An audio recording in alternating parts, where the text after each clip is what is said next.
Israelis are eagerly awaiting the release of 98 hostages, both alive and dead, whom Hamas has been holding since October 7, 2023, when the militant group killed 1,200 people and kidnapped 250 others in a raid on southern Israel. In the first stage of the ceasefire agreement, set to begin Sunday, Hamas will free 33 hostages, women, children, and the elderly, including 2 dual American-Israeli citizens. Israel will free hundreds of Palestinian prisoners. But some in Israel are skeptical that Hamas will keep its promises. Until now, Hamas has refused to provide a list of which hostages are still alive. Udi Goren's cousin, Tal Haimi, was killed fighting on October 7, 2023, and his body taken to Gaza.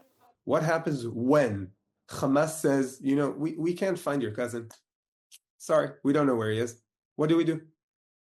Do we break down the deal? Do we have the international backup, the guarantees that we were given to make sure that, all right, if this is what Hamas does, then the deal ends? According to the deal, discussions on a long-term truce are set to start 16 days into the ceasefire. Some Israeli analysts say there is no guarantee that they will reach a final agreement.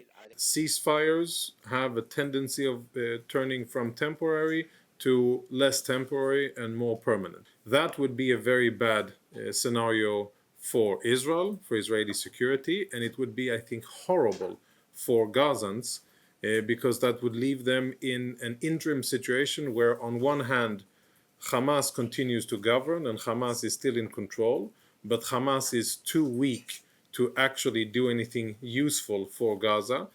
Palestinians in Gaza say they are happy to see an end to 15 months of Israeli attacks that Hamas says have killed more than 46,000 people and decimated the territory. I felt so happy, but at the same time, a deep sadness weighed on me. We are returning to our homes, but we have lost grandchildren, fathers, brothers, cousins, neighbors, and our homes.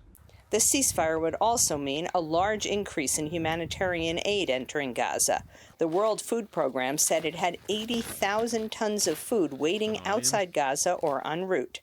Meanwhile, Palestinians say Israeli attacks on Gaza continue. The Hamas-run health ministry said at least 80 Palestinians were killed by Israeli airstrikes since Wednesday. Linda Gradstein, VOA News, Jerusalem.